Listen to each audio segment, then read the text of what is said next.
Selamat pagi jemaat yang dikasihi Tuhan Yesus Kristus. Kita akan memulai ibadah pada pagi hari ini. Jemaat dimohon untuk berdiri. Mari kita bersatu. Kita mempersiapkan hati dan pikiran kita untuk masuk ke hadirat Tuhan.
Karena kasih karunia Allah yang menyelamatkan semua manusia sudah nyata, yang mendidik kita supaya kita meninggalkan kefasikan dan keinginan-keinginan duniawi, dan supaya kita hidup bijaksana, adil, dan beribadah di dalam dunia sekarang ini.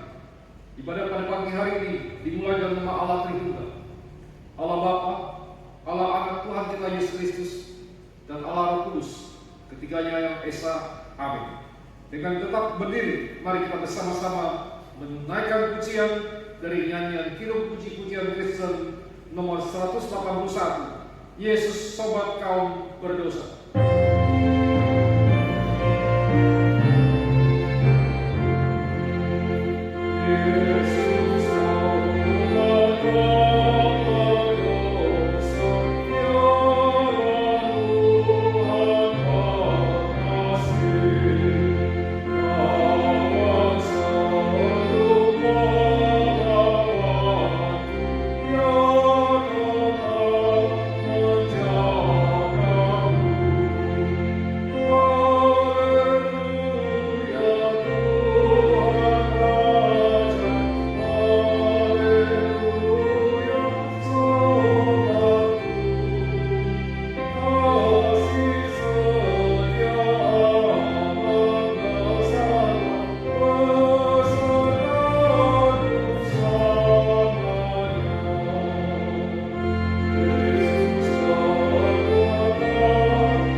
di dalam surga, segala puji, hormat dan syukur kami boleh hantarkan kepadamu. Kami bersyukur untuk pemeliharaan dan pimpinan di dalam hidup kami, hingga pada hari ini kami boleh ada sebagaimana kami adanya. Kami bersyukur Engkau memberikan kesempatan kepada kami untuk boleh kembali beribadah. Kami bersyukur bahwa kami telah dipanggil dan dipilih untuk menerima keselamatan melalui Kristus Yesus, dan kami boleh mendapatkan kehidupan yang kekal. Kami bersyukur kepadamu untuk kehadiran Roh Kudus tengah-tengah kehidupan kami, yang menuntun kami kepada seluruh jalan kebenaran-Mu. Kami bersyukur Engkau yang memilih kami supaya kami menghasilkan buah roh untuk kemuliaan nama-Mu. Dan pada hari ini, kiranya Engkau boleh mengampuni segala dosa dan kesalahan kami yang ada dalam pikiran, perkataan, dan perbuatan kami. Dan biarlah ibadah kami pada hari ini boleh berkenan kepada-Mu. Pimpinlah ibadah kami pada pagi hari ini dari permulaan hingga selesai. Kami menyerahkan ibadah kami ini ke dalam tangan kuasa dan pengasihan-Mu, di dalam nama Tuhan kami Yesus Kristus, penebus dan juru selamat kami yang hidup. Kami sudah berdoa. Amin. Cepat dipersilakan duduk kembali. Sebuah lagu pujian yang berjudul Living for Jesus or What Peace, atau di dalam bahasa Indonesia terjemahannya adalah Hidup Baginya Senanglah. Lagu pujian ini ditulis oleh Charles Frederick Wiegel pada tahun 1903. Lagu pujian ini menyatakan hidup yang berbahagia adalah hidup bagi Tuhan, karena Dialah sumber bahagia yang tidak akan punah. Walaupun cobaan dunia datang, namun kita tidak gentar, sebab Ia yang telah menanggung segala beban. Ia setia, walaupun manusia tidak setia. Hiduplah dengan memperkenankan hatinya sampai ajal tiba. Mari kita menaikkan pujian ini pada nyanyian KPPK nomor 200, Hidup Baginya Senanglah.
Sekali lagi kita tundukkan kepala, kita masuk dalam doa, kita mohon pimpinan Tuhan untuk waktu pemberitaan firman.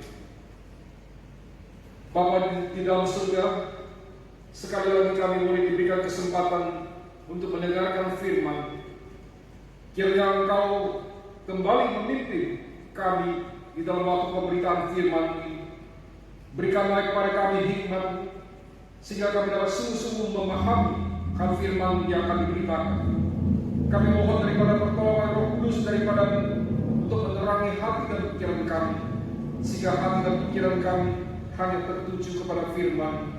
Kami dapat memahami akan diri kami adalah milik-Mu, sehingga kami dapat tunduk, taat, dan kami boleh bersedia dipimpin oleh Roh Kudus seumur hidup kami. Kiranya kasih-Mu pada hari ini kembali terarah kepada kami untuk menyadarkan kami, sehingga kami boleh tidak ada lagi kedegilan hati, kebebalan diri kami, sehingga kami dapat sungguh-sungguh merendahkan diri dan hati kami. Kami dapat merasakan Roh yang berkenan kepadamu. Kasihanlah dan tolonglah hamba-Mu yang sangat terbatas, yang berkekurangan ini, yang Engkau percayakan untuk menyampaikan firman-Mu yang benar, yang berharga dan yang mulia ini. Engkaulah yang menaklukkan hati dan pikiran, sehingga firman yang disampaikan melaluinya adalah isi hati-Mu yang mengajar kami. Dalam nama Tuhan kami Yesus Kristus, penebus dan juru selamat kami yang hidup, kami sudah berdoa. Amin. Mari jemaat sekalian, kita bersama-sama membuka Alkitab. Kita membaca dari surat Galatia, Galatia pasal 5 ayat 24 sampai dengan 25. Galatia pasal 5 ayat 24 sampai dengan 25.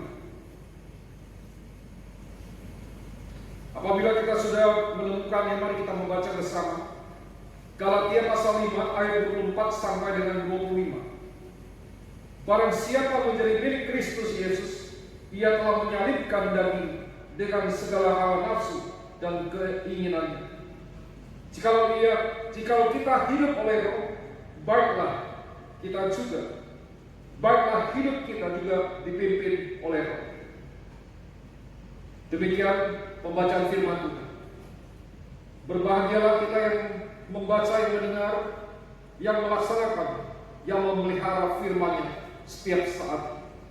Hari ini kita kembali membahas tentang buah roh, karakter yang terakhir, yaitu karakter tentang penguasaan diri.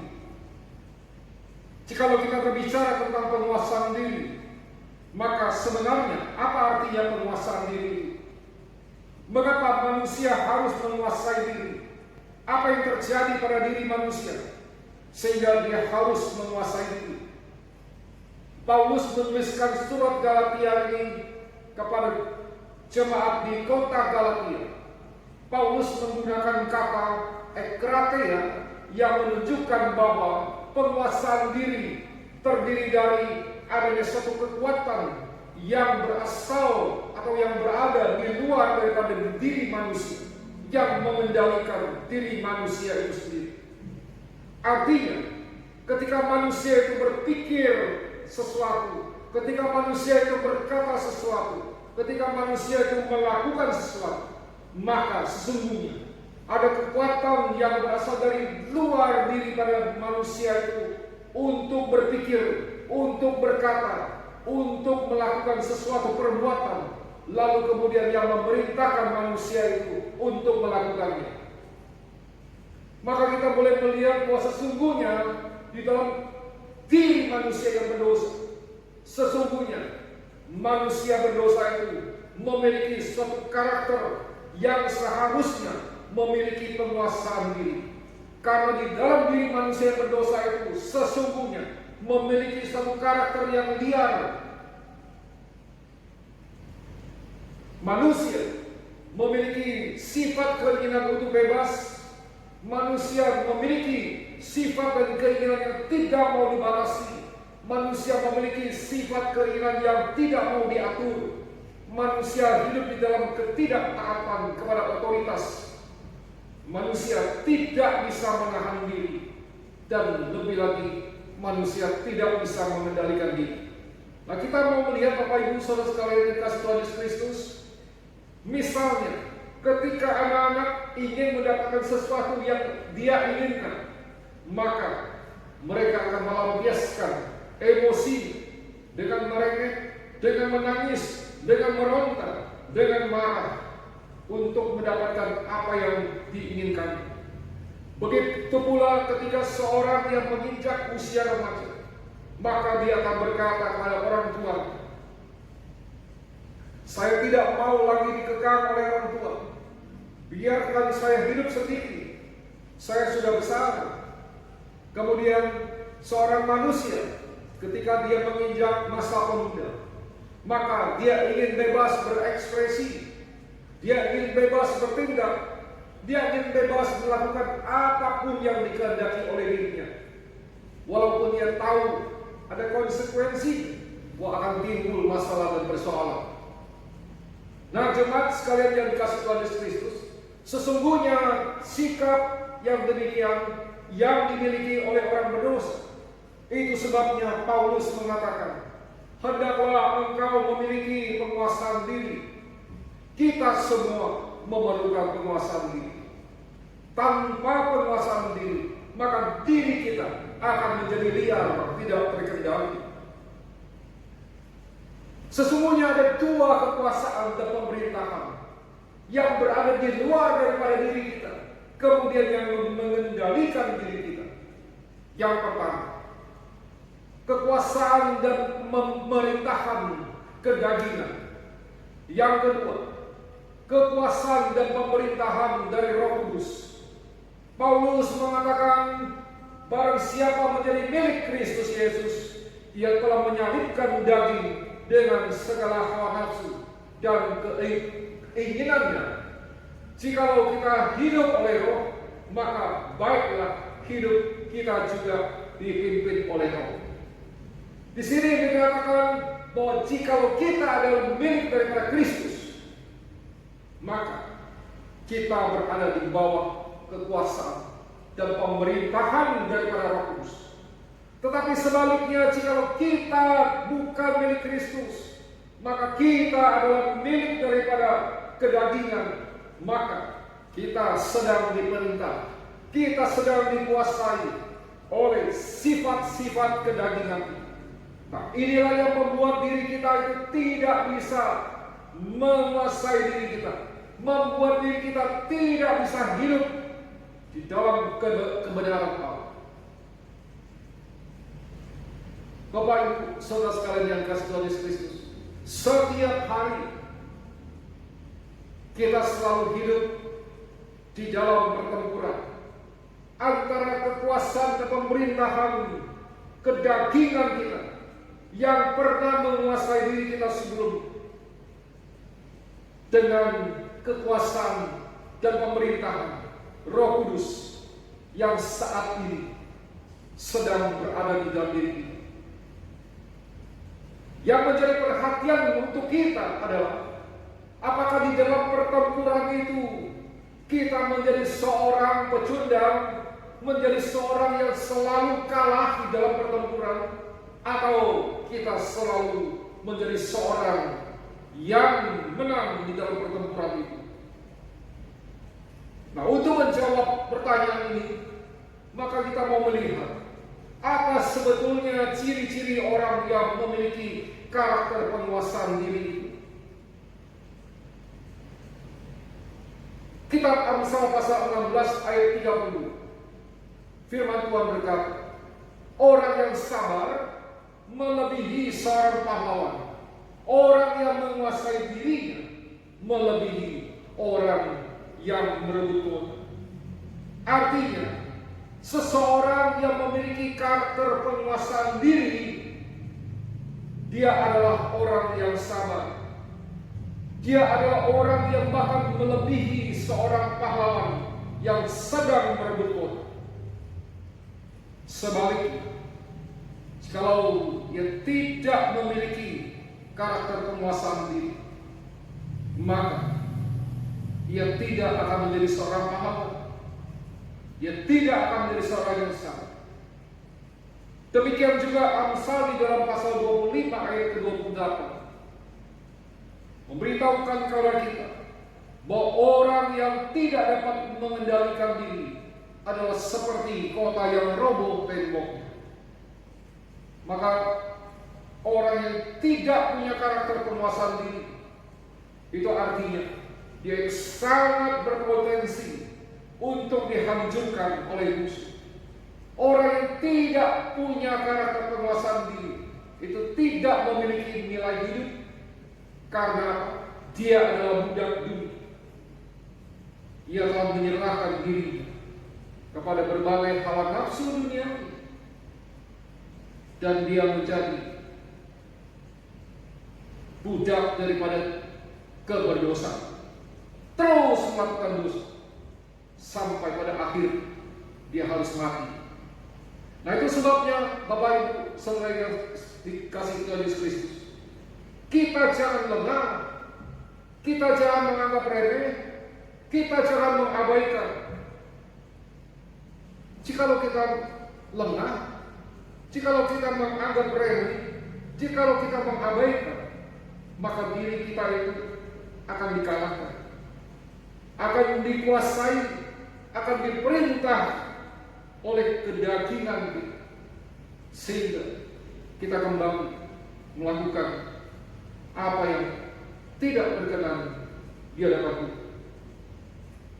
Kita harus berhati-hati bahwa di zaman ini banyak sekali keinginan daging yang sewaktu-waktu tetap mengintai kita, tetap menggoda kita, yang tetap menjadi ancaman untuk kita,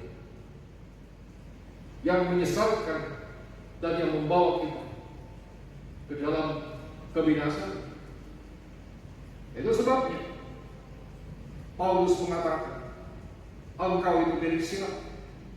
Engkau milik Kristus atau bukan? Engkau milik kedagingan atau bukan? Mari kita mau memeriksa diri. Apakah kita ini sesungguhnya milik Kristus atau kita bukan milik Kristus? Jikalau kita milik Kristus, maka hal yang pertama kita melihat bagaimana hati kita. Apakah kita bisa menguasai hati kita? Amsal pasal 4 ayat 23 berkata, jagalah hatimu dengan segala kewaspadaan, karena dari situlah terpancar kehidupan. Apa yang dimaksud dengan jagalah hatimu? Kata hati di sini menunjuk kepada akal budi kita, menunjuk kepada pikiran kita. Jadi penting di sini bagi kita untuk menguasai pikiran kita. Penting bagi kita untuk menguji apa yang ada di dalam pikiran kita.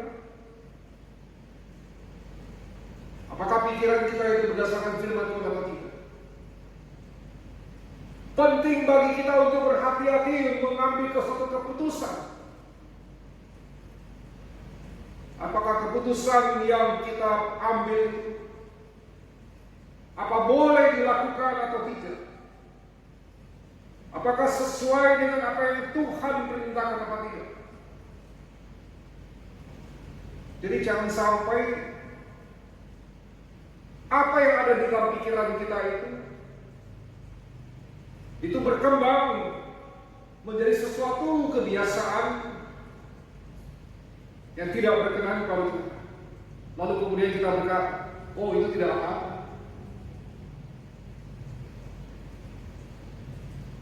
Ya pada akhir Tuhan akan datang menghukum kita. Nah, untuk hal-hal inilah maka kita harus mengantisipasi.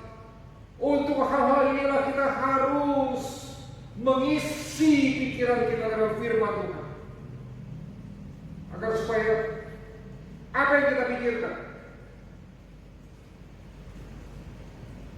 sesuai dengan apa yang Tuhan kehendaki pada diri. Bagaimana caranya kita menaklukkan diri kita, pikiran kita sama dengan pikiran Tuhan? Bagaimana kita memperbaharui pikiran kita dalam kebenaran Tuhan? maka kita harus memikirkan segala sesuatu itu sesuai tidak dengan firman, dengan perintah itu. Taklukkanlah pikiran kepada Kristus. Perbaharilah pikiran dengan kebenaran, maka engkau dapat menguasai diri. Hal yang kedua, untuk melihat bagaimana kita apakah kita adalah orang yang menguasai diri apa tidak, maka kita memperhatikan perkataan kita. Apakah perkataan kita menunjukkan orang yang dapat menguasai diri? Maka Amsal pasal 21 ayat 23 berkata, siapa yang memelihara mulut dan lidahnya, memelihara diri daripada kesukaran. Kita semua tahu, kita begitu mudah mengucapkan kata-kata, tetapi waspada, sekali terucap itu tidak akan pernah bisa ditarik kembali. Jika kita tidak bisa menguasai diri di dalam berkata-kata, maka kata-kata kita itu cenderung melukai hati orang lain. Nah, itu sebabnya kita harus menguasai diri, berpikir dulu sebelum berucap.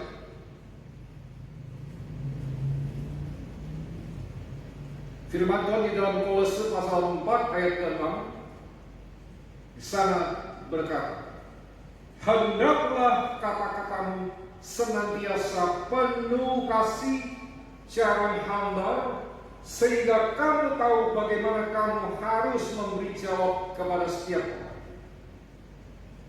Kata-kata yang senantiasa memiliki kasih adalah kata-kata yang sedap didengar, kata-kata yang memiliki sopan santun, kata-kata yang baik, yang ramah, yang ditandai dengan kesucian. Mari kita memperhatikan kata-kata yang kita ucapkan setiap hari. Apakah itu adalah kata-kata yang baik, yang memiliki sopan santun, yang membangun, yang meneguhkan, menguatkan, yang meneduhkan hati orang?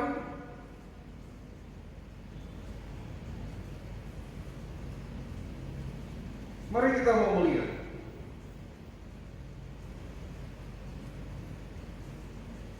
apa yang kita ucap setiap hari. Hendaklah kita waspada, hati-hati tentang perkataan kita. Jikalau kita dapat menguasai kata-kata kita, jikalau kita memiliki penguasaan diri terhadap ucapan kita, maka kita adalah orang yang memiliki penguasaan diri. Yang ketiga,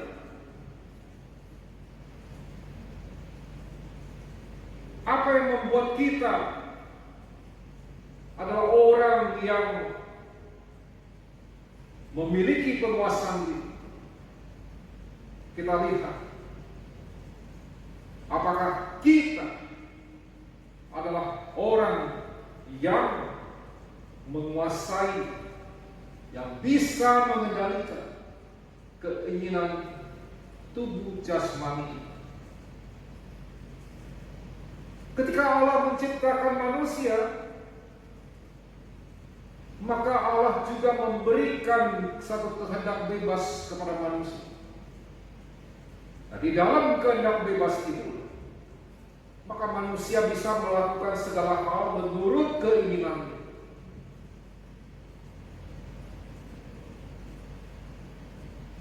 Manusia bisa melakukan apapun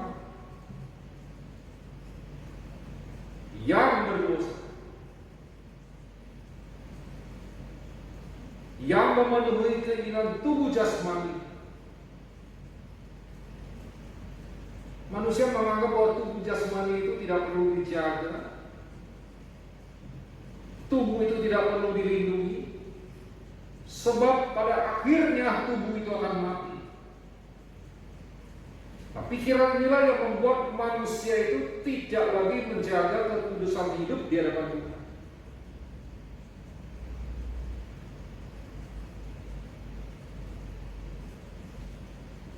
Dan memang tidak heran, dari zaman ke zaman banyak sekali anak-anak Tuhan yang menyerahkan tubuhnya demi kepuasan nafsu duniawi, demi kenikmatan dosa. Nah, kita kembali kepada keinginan tubuh jasmani. Ketika kita berbicara tentang keinginan tubuh jasmani, maka kita memiliki suatu hasrat, lalu kemudian semua itu kita ingin terpenuhi. Kita ingin semua yang dituntut oleh tubuh jasmani kita itu terpenuhi semua. Kita ingin semuanya itu tanpa batasan. Misalnya, kita makan sebanyak-banyaknya, kita pakai sesuka hati kita, kita membeli segala sesuatu yang kita lihat, padahal itu belum tentu terpakai. Jadi kita memiliki sifat semua boleh kau lakukan menurut keinginan kita. Semua itu boleh kau makan dengan bebas menurut keinginan kita.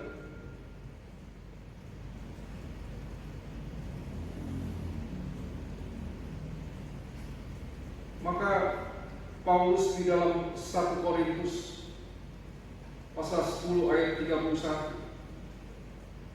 itu mengingatkan, jikalau engkau makan atau jikalau engkau minum atau jikalau engkau melakukan segala sesuatu yang lain, maka lakukanlah itu untuk kemuliaan. Nah, itu sebabnya mari kita memperhatikan, mari kita menguasai diri dalam hal untuk keinginan tubuh jasmani. Karena tubuh kita ini adalah baik Allah, dan muliakan Allah dengan tubuh ini. Demikian juga keinginan tubuh jasmani kita yang lain adalah terhadap apa yang ingin kita pakai, apa yang ingin kita miliki. Semuanya itu tidak ada habis-habis. Kita ingin dan ingin terus. Kita ingin mencapai, kita ingin mendapatkan semuanya itu sebelum kita mati. Kita belum ingin mati sebelum kita mendapatkan semuanya itu. Kita tidak bisa menguasai diri. Kita tidak pernah merasa puas. Kita tidak merasa bersyukur. Dan kita memiliki sikap yang rakus dan tamak. Mata kita menjadi merah dan hijau. Ini yang membuat kita tidak bisa menguasai diri. Ini yang membuat diri kita menjadi hancur. Yesus berkata dalam Matius pasal 6 ayat 22 sampai dengan 23, mata adalah pelita tubuh. Jika matamu baik, maka teranglah seluruh tubuh. Jika matamu jahat, gelaplah seluruh tubuh. Jadi, jika terang yang ada padamu gelap, betapa gelap kegelapan. Nah, Bapak Ibu, saudara yang dikasihi Tuhan Yesus Kristus,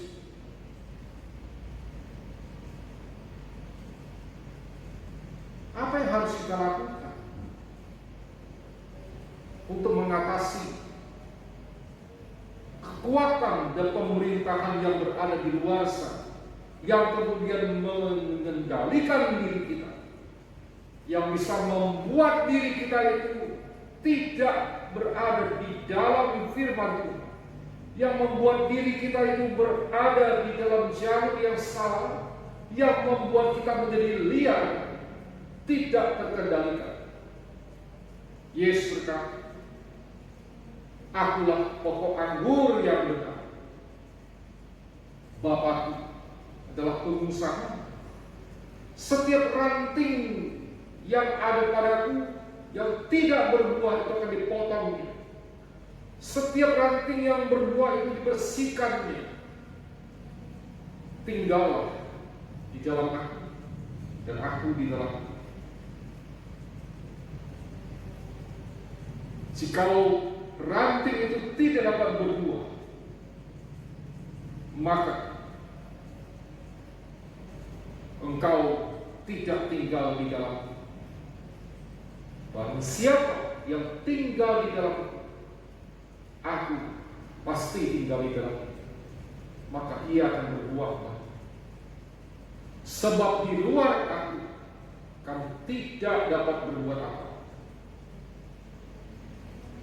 Nah, jemaat yang dikasihi Tuhan Yesus Kristus, hal ini membuat kita untuk tahu, untuk bisa menyadari, jikalau diri kita itu tidak hidup di dalam Kristus, maka kita tidak dapat menghasilkan buah roh. Karena kita hidup di dalam keinginan daging, terus melakukan pekerjaan daging.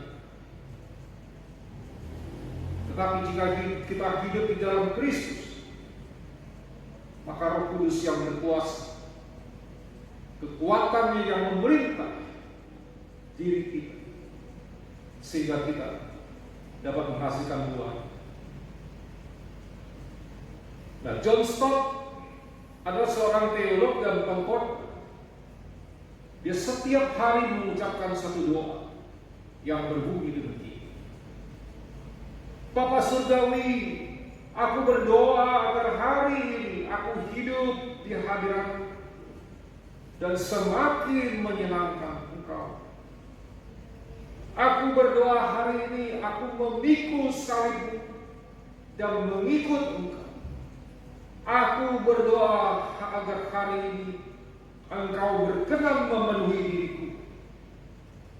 Matangkanlah buahmu di dalam hidupku, kasih, sukacita, damai sejahtera, kesabaran, kemurahan, kebaikan, kesetiaan, kelemah lembut, dan penguasaan diri. Hendaklah kita juga berlaku demikian. Mari kita mau setiap hari berdoa kepada Tuhan agar Tuhan senantiasa berkenan memenuhi diri kita. Kita tinggal di dalamnya, sehingga kita dapat menghasilkan buah roh yang baik, yang benar, yang berkenan di hadapan. Amin. Mari kita berdoa. Bapa di surga, berikanlah kami hati yang sungguh-sungguh untuk tinggal di dalam-Mu, sehingga kami dapat menghasilkan buah roh yang berkenan kepada-Mu, agar kami di dalam diri kami memiliki kasih, damai sejahtera, sukacita, kesabaran, kelemah lembutan, kemurahan, kebaikan, kesetiaan, dan penguasaan diri. Kami boleh melakukannya di dalam seluruh kehidupan kami, di dalam relasi kami dengan Engkau, dan juga dengan sesama kami. Kami mohon belas kasihan dan hikmat yang berasal daripada untuk senantiasa berada pada diri kami, sehingga kami tidak berada di dalam kesesatan yang menjauhkan diri kami daripada kebenaran. Kami mohon kepadamu untuk menguasai dan memerintah diri kami, agar supaya kami memiliki penguasaan diri untuk menjalani kehidupan kami di dalam kebenaran seumur hidup kami. Kami berdoa di dalam nama Tuhan Yesus Kristus, Penebus dan Juru Selamat kami yang hidup. Amin. Mari jemaat sekalian dimohon untuk berdiri, arahkan hatimu kepada Tuhan. Anugerah dari Allah Bapa, Sang Pencipta langit dan bumi, kasih karunia daripada Yesus Kristus, pertolongan, persekutuan dan penghiburan dari Allah Roh Kudus yang senantiasa menyertai kita dari saat ini sampai selama-lamanya. Amin. Jemaat dipersilakan duduk kembali. Waktu teduh ibadah selesai. Sampai berjumpa.